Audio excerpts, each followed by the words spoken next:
apples and oranges. I'll tell you why. Maybe, yeah. Because what you're doing is the linguistic miracle, you're completely ignoring that.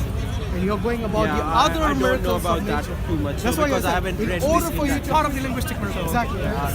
Just thought I'll something that I agree. I don't know much about the linguistic, as in I don't appreciate. So when he says linguistics. the Quran is something that is inevitable, you're talking about the linguistic miracles here. When Mansur and the Quran, when he says that bring a chapter like it, you know the smallest chapter in the Quran is only like 3 sentences, okay? And at the time of Prophet Muhammad sallallahu alaihi wasallam, we had people who were basically excellent poets and in prose and in academia. In terms of the Arabic language, they were experts at that time. I don't know why they didn't do it. So they were given the challenge. I don't know why they didn't do it. So that is nothing to do with me. I can't. Okay, if there was a good challenge would have been in any form of language in the whole world. Throughout the mankind, if you can bring anything, that would have been a brilliant. No, but you see, look, what can I do about when you're going to compare, these guys are the Quran gives you that extra clause. It says, bring something like it, right? If you can't do it yourself, if you cannot do it yourself, then bring your helpers and your supporters besides Allah to do this job. And it did not say, the challenge is only restricted to that time. So I mean, now for somebody to know the skill set which these guys have got at that time, because it's a very particular skill set which will then enable you to bring something like it, right? Do you agree? In science, when we have our hypotheses, right? Yes. And someone is going to disprove my hypothesis. These are very complex things, isn't it? So it requires specialists to do it. Yes. The Quran is saying if you are not a specialist yourself, but anybody can be a specialist, isn't it? If the Quran doesn't say you Tom, Dick and Harry do it, the Quran is saying if you are in doubt and you cannot do yourself, then go and seek your help and supporters. Meaning what? Go and seek those specialists who can help you. So it just gives you this challenge in a way and the tools to meet it. But what I'm saying is the scientific, you can prove it so mathematical proofs which have been there, they could be disproven by anybody now from any part of the world. Exactly.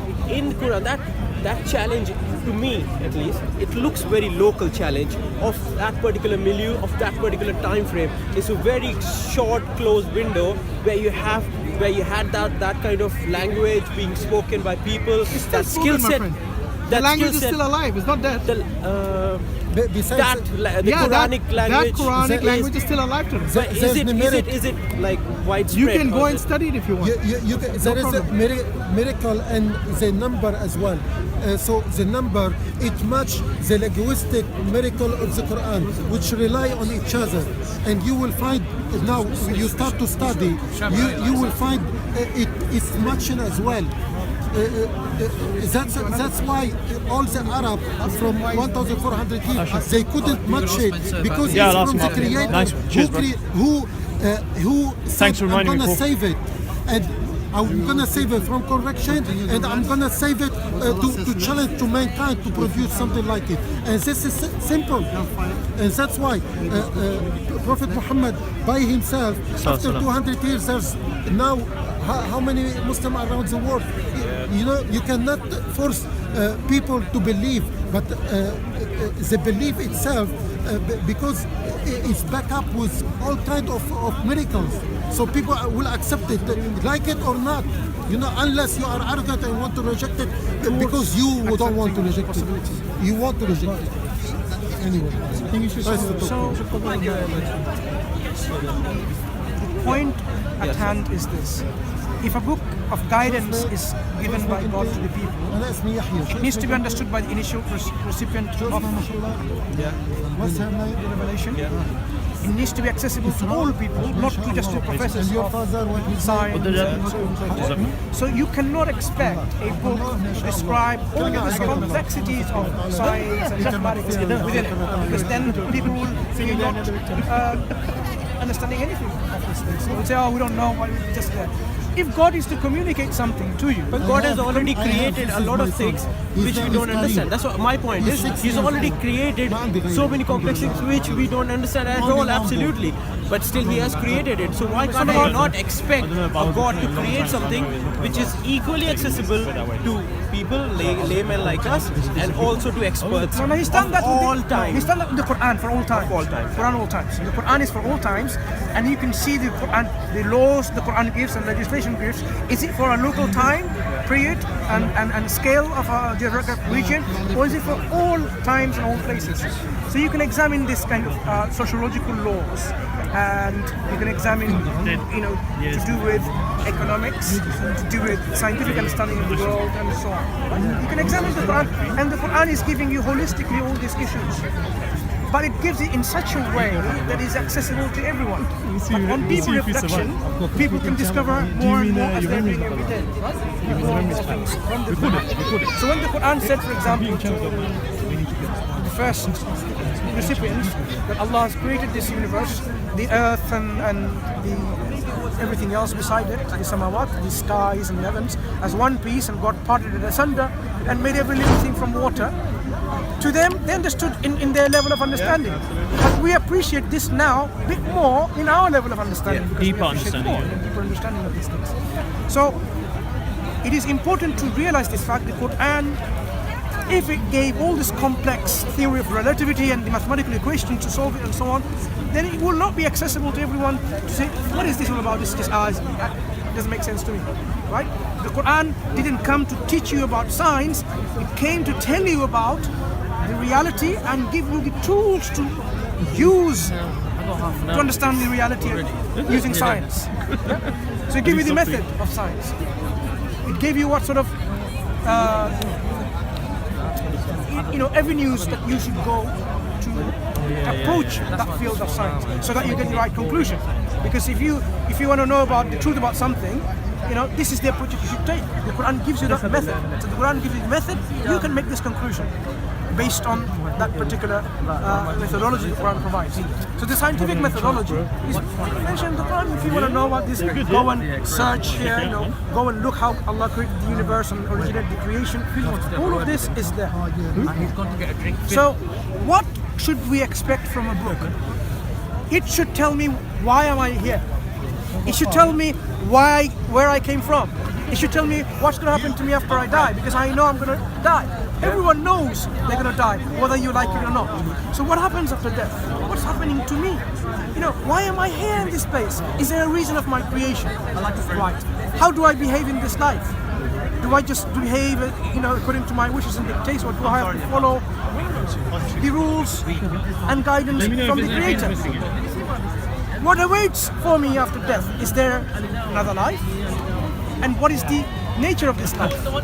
How do I make sure that I don't go into the bad part of the life in the hereafter, like where there is, sufferings and torture and so on, and I go to a good place where there's happiness and joy and bliss and tranquility? This is what this book should describe. It should describe to me in such a way that it is sound and it resonates with my heart and my mind.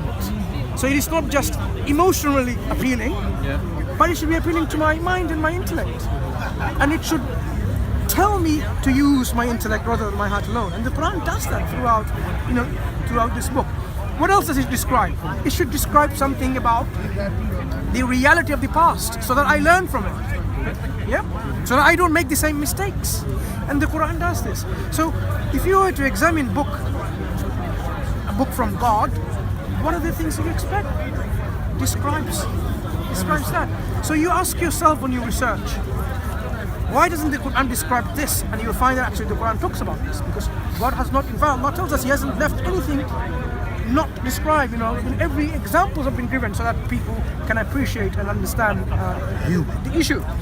So for you to examine this book, you need to sit down on your own pace and reflect deeply on it. Reflect without a bias. Reflect without some prejudices behind. As I said, it's very difficult. I am biased, everyone's biased. But we have to remove some of this bias as much as we can, and then say, look, I want to seek the truth, so I have to make sure my bias is not an obstacle. Okay? Right. Then, of course, this is for you, and then I make my inferences from what I have studied. If I have questions, I should ask the people, those who believe in it. Okay, how do you explain this? If it doesn't make sense, go and ask them. If you stop asking any questions and making your mind, then you haven't really thought about it deeply, because there should be something there which should really somehow, interact with you in a way that you don't agree or you agree. Because the Quran talks to the human psyche, human nature. Our human psyche and nature sometimes is not fine-tuned properly, because we have somehow made ourselves to believe in such a way. Oh, you know what? I don't like the Germans. I don't like the Arabs. I don't like the Bengalis, whatever, right? Because I have bad experience. You have to somehow bring out all of these issues and say, look, the psyche, human psyche, should be that if I'm a human being and I feel a human being, we must have some common ancestry, right? So somehow we are all related. So how can I undermine you in some kind of language and race and so on and so forth? It doesn't make any sense. So I have to overcome this, this obstacle and barrier and examine this. So there's a lot of things to think about, but you Can I need to ask you some question apart from the discussion we were having? Just a quick ones, maybe you can just answer. Why is this supposed to be the last revelation? So can never get my head around it. Why? Because now more than ever, we actually need a prophet to tell us about this word. I know we can still stick to the old. So because we haven't changed much in terms of humanity and everything, so laws, we can still apply those old laws. But now more than ever, we do need a prophet. Why does it have to stop with Prophet Muhammad? Sure. So let's understand the need for a revelation. Initially, why do you need a revelation? Because the revelation will tell you exactly what to do. So that revelation at the very beginning, right? So the guidance came and people followed. Now if people had access to this guidance everywhere around the world and it was sufficient for them, they don't need anything else.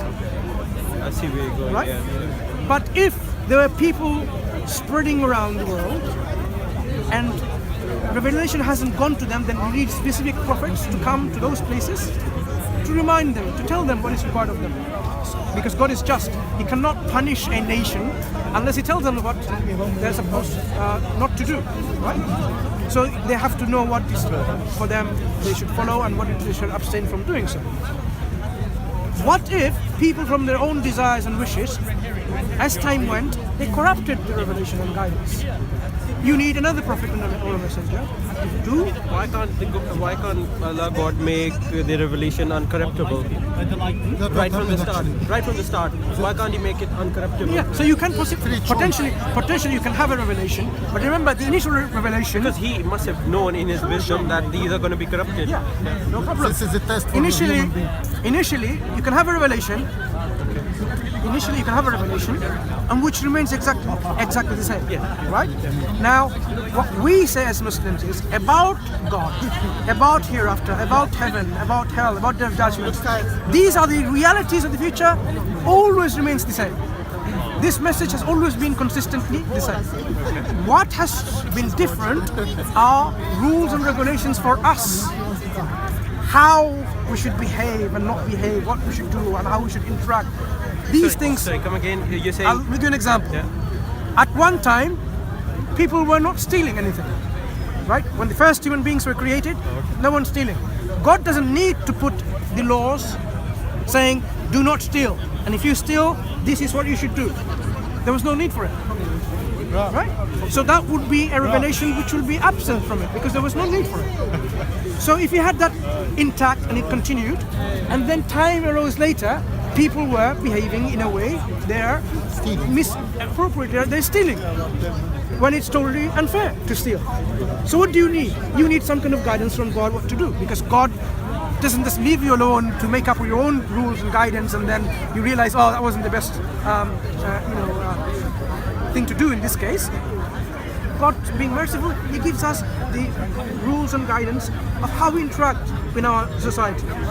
So that thing became a requirement later on because the need arose then. necessity. Yeah, necessity.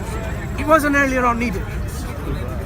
So you have to have a communication from God, now preferably through prophets and messengers, bringing this particular guidance on this issue. So that's why you would need another prophet clarifying on this issue. So you have prophets to give you the initial guidance. If it remains intact, that's fine, you don't need anything. But if need arose because of people have gone to the other places and there is no prophet message there. You need a local individual, a guide from God, appointed to give you this guidance. So it'll be another messenger. They might say the same thing exactly, but you need another messenger. If the message gets corrupted, God sends another messenger or a prophet to correct that message that got corrupted and say, this is what you should be doing. He might just give you the same message that got corrupted and give you the clarity of it. But you might also have a need where you need revelation to tell you now when needs arise elsewhere, in another locality, at another time. So you can have a continuous prophets like this ongoing. And in fact, we believe there have been many prophets like this throughout the time. Many prophets. What has happened is, in our human reality, some things have changed. The world has got smaller and smaller and smaller to extend that it is now accessible. Human beings can travel around all the earth and so on and so forth, right? Every communication about revelation can go everywhere. At that point, it wasn't like this. So if God gives us a revelation from Him, which is universal for all times and all places, and it will be preserved, then you don't need another revelation. Because another revelation will be for what? If you need another guidance for something else. Or if it gets corrupted. That's right. Yeah. But if God says you cannot corrupt the Quran, He will preserve it, and He's given all the guidance that you need, is for all times and all places, then you don't need another revelation. So you're basically presuming that He has given all the guidance. That's what the Quran says. God has completed we don't and need perfected. any extra guidance in this changing world of 2016. You don't need to bring anything that you think requires the guidance. Requires the I guidance. find it on the floor, I give it to the Yeah, child. and then you will see the Quran has given you guidance on this issue. We'll see. God has We'll given see us if the universal I didn't want to guidance play for with all it. times and all I'm too places, old for as it. the Quran says. He's perfected it and completed His religion and made this religion Islam. Yeah, so that's why you don't need another religion. Okay, thanks so much. Sorry I didn't catch. What? I didn't get your name either. Rohit, I'm Mansur. It's been a pleasure speaking to you, and hopefully we should speak. Come again, Rohit. In the future. Yeah. Thank you very much. Appreciate it. Take care, Rohit. Come again, my friend. Yeah, Take care. cheers, Bye man. bye. Thank you.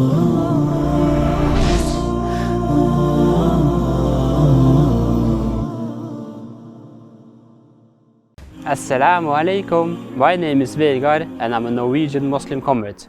I'm working with the Dawah organization Islamnet to establish the Deen of Allah here in Norway. We give Dawah and present Islam to the Norwegian people. Isn't that great?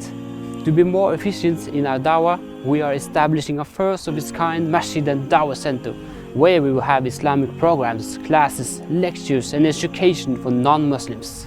I am so grateful to Allah for having guided me to Islam. Sadly, I am the only Muslim in my family.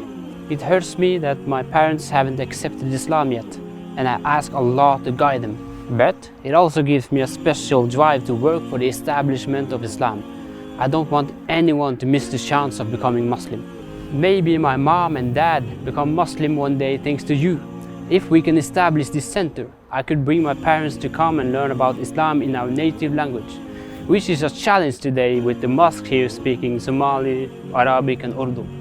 The Prophet ﷺ said that the Muslims are like one body. If you can feel my pain, would you please help me relieve it?